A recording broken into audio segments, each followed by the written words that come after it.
Hello दोस्तों, हमारे इस वीडियो में हम देखेंगे सीमा हैदर की पूरी कहानी 2005 से जुलाई 2023 तक, वो भी घटनाक्रम में। मुझे विश्वास है कि इस विषय पर इस प्रकार की यह पहली ही वीडियो होगी। तो चलिए वीडियो पर।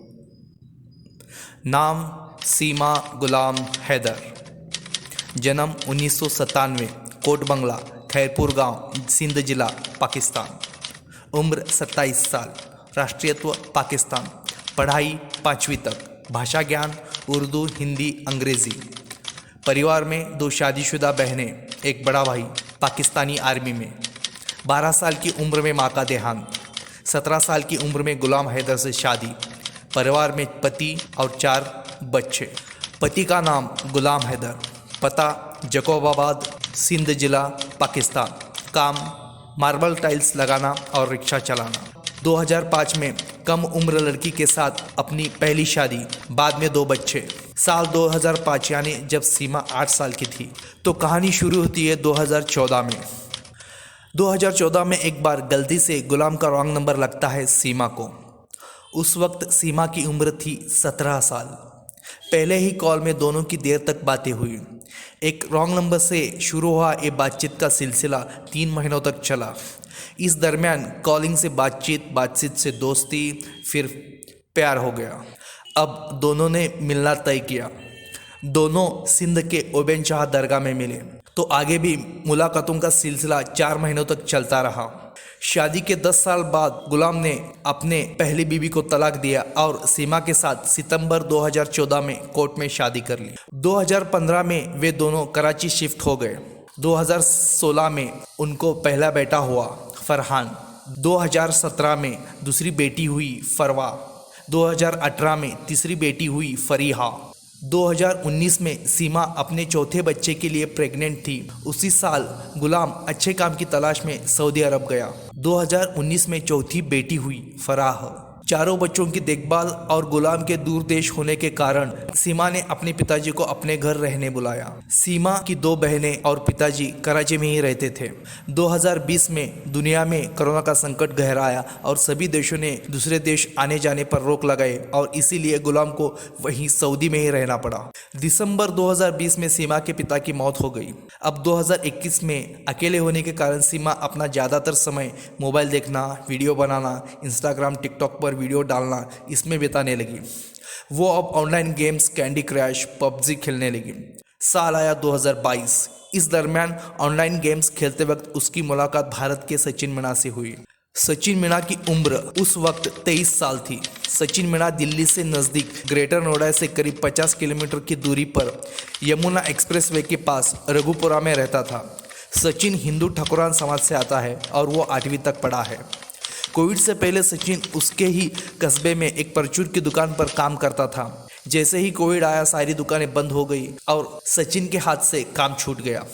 अब सचिन अपना ज़्यादातर वक्त मोबाइल फ़ोन पर सोशल मीडिया और ऑनलाइन गेमिंग में ही बिताता था। इसी दरमियान उसकी ऑनलाइन गेमिंग से मुलाकात होती है पाकिस्तान की सीमा हैदर से। अब वे दोनों रोज गेम्स खेलने लगे। कई महीनों तक यह सिलसिला चलता रहा। अब वे दोनों दिन के 5-6 घंटे गेम्स खेलने लगे और आगे जाके WhatsApp chatting, calling, video calling करते करते दोनों में प्यार हो गया। इनके ऑनलाइन प्यार को अब काफ़ी महीने बीत चुके थे। अब वास्तव में मिलने की चाह जगी। अब कैसे मिला जाए, इस पर बातें होने लगी। आगे की सोचते हुए सीमा ने सितंबर 2022 में अपना पाकिस्तान का नेशनल आईडी कार्ड और पासपोर्ट बनवा लिया। साल आया 2023। वे दोनों अब एक दूसरे के बहुत ज़्यादा संपर्क में रहने लगे। WhatsApp chatting, calling, video calling दिन रात चलते रहे। दोनों प्यार में डूबे रहने लगे। शेरो शायरिया, प्यार के कसमों की लेन देन होने लगी। गदर जैसी प्रेम आधारित फिल्मों की बातें होने लगी। गदर फिल्म में कैसे प्यार को पाने के लिए एक प्रेमी ने अपने देश की बॉर्डर लांघ अपने प्रेमिका के देश में जाता है और अपना प्रेम पाता है। इसी फिल्म से प्रभावित होकर सीमा पाकिस्तान छोड़ भारत सचिन के पास जाने के सपने संजोगने लगी। अब उन दोनों ने मिलने की ठान ली और उस दृष्टि से प्रयास करने लगी। आगे जाकर सीमा ने अपने नाम पर रजिस्टर घर को बेचने का मन बनाया और उसे 13 लाख पाकिस्तानी रुपए में एक ट्रैवल एजेंट को बेचा।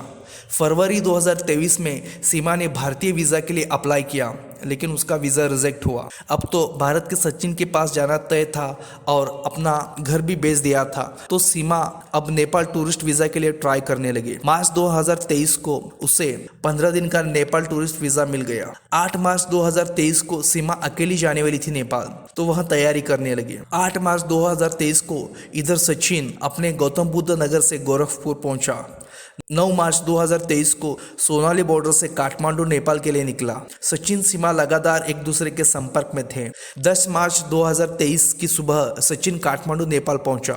उसने वहां पे नई बस पार्क इलाके में एक budget hotel new Vinayak guest house में एक double bedroom room number 204 book किया, जिसका किराया पर डे 500 रुपये था। वहां सचिन ने दूसरे ही नाम से रूम बुक किया और सीमा को अपनी पत्नी बताया। दोपहर को सचिन ने वहां से एक लोकल सिम भी खरीद लिया। उधर पाकिस्तान में सीमा ने 9 मार्च को सारी तैयारी कर ली। उसने अपने सारे बच्चों को अपनी कराची में रहने वाली बहन के पास कुछ बहाना बताकर छोड़ा। अगले दिन यानी 10 मार्च को सीमा अकेली कराची पाकिस्तान एयरपोर्ट से शारजा एयरपोर्ट गई और शारजा एयरपोर्ट से काठमांडू एयरपोर्ट निकली और शाम को काठमांडू नेपाल पहुंची। सचिन वहां एयरपोर्ट पर पहले ही पहुंच चुका था। उसने सीमा को वहां से रिसीव किया और वे दोनों वापस होटल न्यू विनायका लौटे। 10 मार्च से 17 मार्च तक दोनों एक साथ उसी होटल रूम नंबर 204 में रहे। कथित तौर पर उन्होंने पशुपतिनाथ मंदिर जाकर शादी कर ली। 18 मार्च को अब वापस लौटने का वक्त आ गया। जल्द ही भारत में अपने बच्चों के साथ हमेशा के लिए मिलने का वादा करके दोनों फिर वापस लौटे। सीमा वापस नेपाल काठमांडू एयरपोर्ट से शारजा एयरपोर्ट और वहां से कराची पाकिस्तान एयरपोर्ट गई। सचिन भी गए रास्ते वापस आया। अब तो सीमा का सारा वक्त यही सोचने में जाता था कि कैसे भारत जाए और हमेशा के लिए वहीं सचिन के साथ रहा जाए। प्लान तय हुआ और इधर सचिन ने अप्रैल 2023 में अपने ही घर के 1 किलोमीटर की दूरी पर एक किराए का मकान ले लिया। सचिन ने मकान मालिक को बताया कि वो शादीशुदा है और सीमा उसकी बीवी बुलंदशहर की है और उसके 4 बच्चे हैं। इधर सीमा को फिर एक बार 15 दिन का नेपाल टूरिस्ट वीज़ा मिला। 10 मई 2023 को सीमा अपने 4 बच्चों के साथ कराची एयरपोर्ट पाकिस्तान से दुबई एयरपोर्ट निकली। दुबई एयरपोर्ट पर अपने बच्चों के साथ काठमांडू फ्लाइट के लिए उन्होंने 11 घंटे वेट किया। फिर 11 मई 2023 को काठमांडू नेपाल पहुंची। वहां से पब्लिक ट्रांसपोर्ट पकड़कर शाम को पोखरा पहुंची। किसी होटल में उस रात रुक गई। अगले दिन 12 मई को निकलते वक्त सीमा ने अपना पहनाव भारतीय किया। विशेष करके उत्तर प्रदेश की शादीशुदा महिलाएं जिस प्रकार से साड़ी पहनती है, पल्लू लेती है, बोलने का लहजा, हिंदी भाषा, चाल ढाल, ये सब उसने हूबहू नकल किया। बच्चों का भी पहनाव भारतीय बच्चों जैसा किया। फिर बस पकड़कर पोखरा नेपाल से रूपंदेही खुलवा बॉर्डर से जनपद सिद्धार्थनगर से भारत में दाखिल हुई। 13 मई 2023 को दूसरी बस पकड़कर लखनऊ आगरा से होते हुए गौतम बुद्ध नगर रघुपुरा पहुंची। इस नेपाल से रघुपुरा की पूरी यात्रा के दरमियान जब उसको आईडी कार्ड पूछा गया तो उस वक्त आईडी कार्ड न होने का और सचिन को अपना पति, उसका गांव रघुपुरा और बच्चों के नाम राज, प्रियंका, परी, मुन्नी बताया।